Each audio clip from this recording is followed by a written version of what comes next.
영화학개론 조별과제, 어쩌다 보니 독박과제. 안녕하세요, 박세현입니다. 오늘 다룰 영화는 데이비드 에이어 감독의 연출작인 텍스 콜렉터입니다. 제가 이 영화를 기대한 건 사실 순전히 감독 때문이었습니다. 데이비드 에이어를 저는 사실 굉장히 좋아하는 편이에요. 데이비드 에이어 같은 경우에는 감독이 아니라 각본가로 커리어를 시작했고 이후에 연출가로 데뷔를 했는데요. 덴젤 워싱턴과 이단 호크가 주연을 했던 트레이닝 데이, 많은 분들이 좀 재밌게 보시지 않았을까. 물론 감독은 안톤 후크하지만 그 각본을 데이비드 에이어가 담당을 했었고요. 이후에 연출작으로는 키아누 리브스가 나왔던 스트리트 킹이나 크리스천 베일이 주연했던 하쉬타임 같은 작품들이 있을 텐데, 저는 개인적으로 제이크 질레날이 주연을 했던 엔드 오브 와치나 아니면 브래드 피트가 주연했던 퓨리를 굉장히 좋아합니다. 특히 퓨리를 저는 굉장히 좀 애착이 가는 영화라고 이야기할 수 있을 것 같은데, 제가 그 영화를 군 생활하면서 봤거든요. 군복 입고 전우들과 함께 극장에 가서 이제 신작으로 퓨리를 보는데 참 감회가 남달랐던 그런 기억이 있네요. 직구합니다. 어쨌든 이렇게 데이비드 에이어가 꽤 괜찮은 연출작들을 좀 나름 가지고 있음에도 불구하고 사실 최근의 행보가 좀 아쉬운 편이었어요. 뭐 수어사이드 스쿼드라든지 아니면 넷플릭스와 손을 잡고 연출했던 브라이트 같은 작품, 브라이트가 굉장히 아쉽긴 했어서 저도 좀 언제 이 감독이 다시 반등의 기회를 잡을 수 있을까 이렇게 좀 노심초사 기다리고 있던 감독이었는데요. 이렇게 데이비드 에이어가 텍스 콜렉터라는 영화를 통해서 다시금 돌아왔습니다.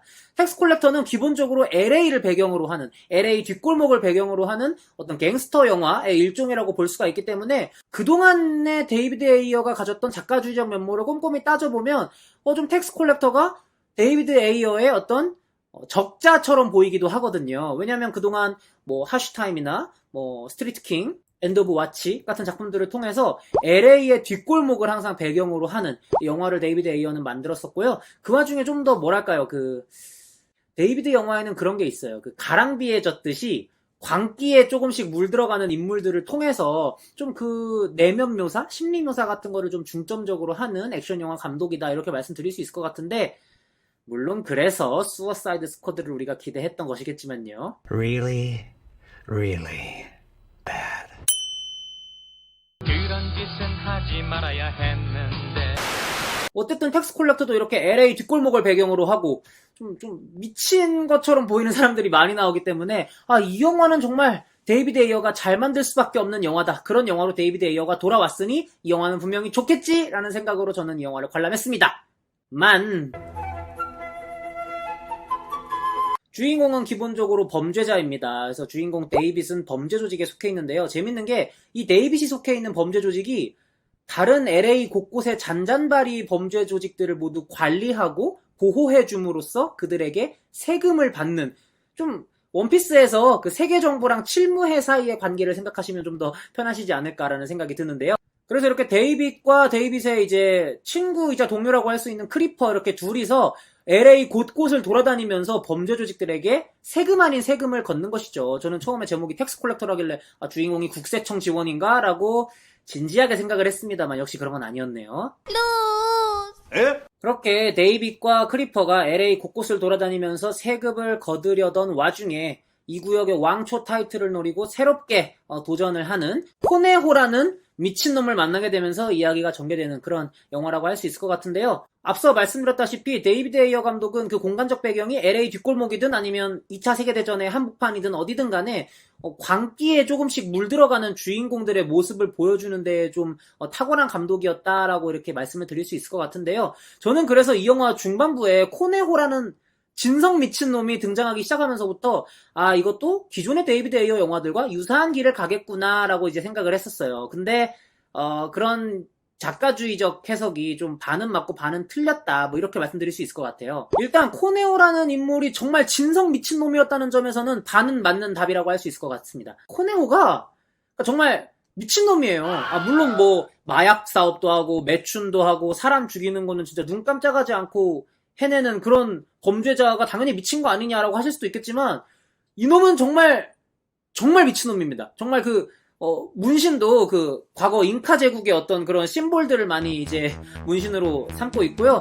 잉카 제국에서 실제로 많이 행해진 걸로 유명한 인신공양까지도 이 코네호라는 인물이 하거든요. 실제로 어떤 여자를 데려와서 그냥 목을 이렇게 자르는 것으로 이제 자기가 숭배하는 악마에게 바치는 약간 그런 뉘앙스가 나와요. 그래서 이건 정말 정말 갱스터 영화에 나오는 등장인물 중에서도 정말 미친놈이구나 이런 생각을 하게 됩니다. 또 웃긴 건 그 광기의 세계를 좀 미화하거나 멋있게 그리려는 노력이 전혀 없다는 거예요. 그러니까 보통 이런 갱스터 영화나 느와르 영화들은 범죄를 되게 미화하기 마련이잖아요. 뭐 신세계 같은 작품들 봐도 굉장히 주인공들 사이에 의리, 뭐 우정 이런 것들이 낭만적으로 묘사가 되고, 좀 더 극한까지 가면 한국에서 한때 유행했던 조폭 코미디들 같은 경우에는 대부분 그 조폭인 주인공들을 영웅화하는 결말을 가지고 있었잖아요. 보통 그런 식으로 갱스터 영화, 느와르 영화들이 흘러가기가 쉬운데 이 영화는 그 광기의 세계를 되게 뭐랄까 비웃게 만든다고 해야 되나? 관조적으로 강 건너 불구경하면서 이렇게 팔짱 끼고 비웃게 만든다고 해야 되나? 관객으로서? 약간 그런 식의 관점을 가지고 있는 영화예요. 그러니까 정말 그 코네오라는 악당이 미친놈인 건 맞는데 그게 무섭거나 멋있게 느껴지지 않고 웃기고 있네. 그냥 약간 이런 식으로 묘사가 되거든요. 그리고 이제 샤이아 라보프가 굉장히 강렬한 이미지로 연기를 하고 있는 크리퍼 같은 인물도 첫 등장부터 별명이 악마인 것으로 묘사가 돼요. 그리고 굉장히 잔인한 인물이고 뭐 앞뒤 보지 않고 돌격하는 그런 인물로서 묘사가 되는데 What have you heard? I heard you're the devil. I might be. 이렇게 어떤 한 캐릭터를 얘는 무서운 애야 라고 계속 암시를 해왔다면 최소한 영화 중반부나 후반부에는 이 캐릭터가 실제로 얼마나 잔인하고 무서운 인가를 직접적으로 묘사하는 그런 부분이 있기 마련이거든요. 신세계 같은 경우도 그렇잖아요. 황정민이 연기한 정청이 굉장히 의리 있고 우정 넘치고 낭만적이고 멋있는 인물이었던 것으로 묘사가 되다가 후반부에 그 엘리베이터 장면에서는 정말 이 인물이 진짜 무섭고 강한 놈이긴 했구나 약간 이런 식의 뉘앙스를 주는데 이 영화의 크리퍼는요. 가오는 많이 잡는데 마지막 가서는 뭐가 없습니다. 그냥 굉장히 쉽게 광탈 아닌 광탈을 하는 인물이라고도 할 수가 있을 것 같고요. 심지어 그건 주인공 데이빗도 마찬가지예요. 이 인물도 뭔가 호기롭게 복수를 할 것처럼 굴었다가 굉장히 그 묘사가 빈약하게 빠져가지고 어떻게 보면 이건 데이비드 에이어가 마틴 스콜세지의 길을 가려고 했던 거 아닐까라는 생각까지 하게 됩니다. 마틴 스콜세지 영화들이 보통 그렇잖아요. 범죄자들을 미화하지 않고 그들의 삶을 있는 그대로 보여줌으로써 이들이 얼마나 비열하고 못돼 처먹은 인간들이었는지를 관객들에게 보여주는 좀 그런 식의 일말의 낭만화가 없는 그런 묘사들을 마틴 스콜세지가 자신의 영화들에서 많이 해왔는데 어떻게 보면 데이비드 에이어가 그런 묘사를 하려고 했던 것은 아닌가라고도 생각을 해보게 되고요. 근데 저는 이 영화를 보면서 그런 생각이 들었어요. 데이비드 에이어가 자신의 커리어 중에서 최초로 종교 영화를 만들고 싶었던 것은 아닐까? 왜냐면 이 영화의 오프닝부터 주인공인 데이빗은 굉장히 가족주의적이면서도 독실한 기독교 신자로서 묘사가 되거든요. 해서 계속 기도를 하는 묘사가 나온다거나 실제로 무신론자인 자신의 동료 크리퍼와 이런 종교적 관점으로 굉장히 많은 언쟁을 하는 것으로 나와요. 물론 대부분은 농담 쪽이긴 하지만 그래서 그런 식으로 종교적인 묘사가 없지 않은데 갑자기 중반부에 등장한 미친 악당은 또 악마 숭배자란 말이에요. 본인이 주인공에게 그런 이야기를 해요. 네가 믿는 신은 내가 믿는 악마에 비해서 아무것도 아니다. 그래서 내가 너를 이길 수 있는 거다. 약간 이런 식의 이야기를 하거든요. 그래서 아니 지금까지 데이비드 에이어의 영화들 중에 이렇게 종교적인 텍스트가 깊게 들어온 영화가 없었는데 좀 특이하다. 약간 이런 생각이 들었어요. 문제는 이런 종교적인 맥락들이 그냥 피상적으로만 다뤄져 있고 뭔가 그걸 통해서 어떤 구원이라든지 복수라든지 이런 테마를 아우르고 싶었던 것인지는 모르겠으나 그게 썩 잘 됐다고 하기는 어려운 굳이 이런 종교적인 텍스트까지 노골적이고 직접적으로 끌고 왔어야 됐을까라는 생각이 드는 약간 그런 식의 맥락이 좀 있고요. 왜 나는 뭔가 와닿질 않냐? 그러니까 이 영화가 정말 뻔해요. 그러니까 이런 종류의 영화에서 일어날 것 같다고 생각했던 일들이 실제로 다 그대로 일어나고요.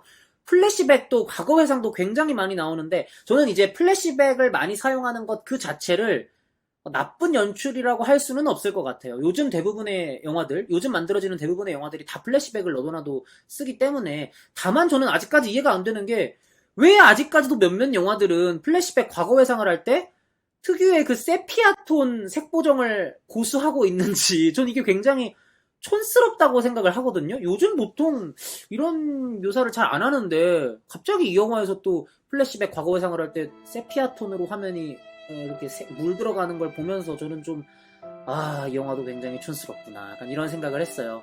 어쨌든 그리고 이 영화를 기대하셨던 분들은 범죄 액션 영화로서 이 영화를 많이 기대하지 않으셨을까라는 생각이 드는데요. 단도직입적으로 말씀드리면 이 영화에 액션이랄 게 별로 없습니다.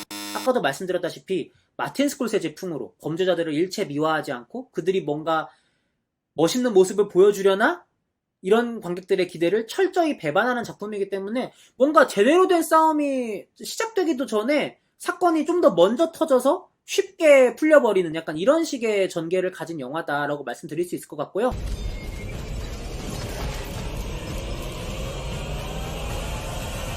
해서 텍스 콜렉터에 대한 제 한 줄 평가는요. 데이비드 에이어의 이상한 종교 영화 이렇게 드릴 수 있을 것 같고요. 등급 평가는 뭐 C- 정도를 드릴 수 있지 않을까. 안타까운 점수가 요즘 많이 남발되네요. 좋은 영화 좀 보고 싶은데. 저는 데이비드 에이어 감독을 참 좋아하는데 수어사이드 스쿼드와 브라이트에 이어서 이 영화까지 좀 뭔가 사면타로 망해가는 느낌이라 좀 안타까운 마음이 없지 않아 있네요. 다시금 좀 예전에 그런 가락을 찾아주셨으면 좋겠는데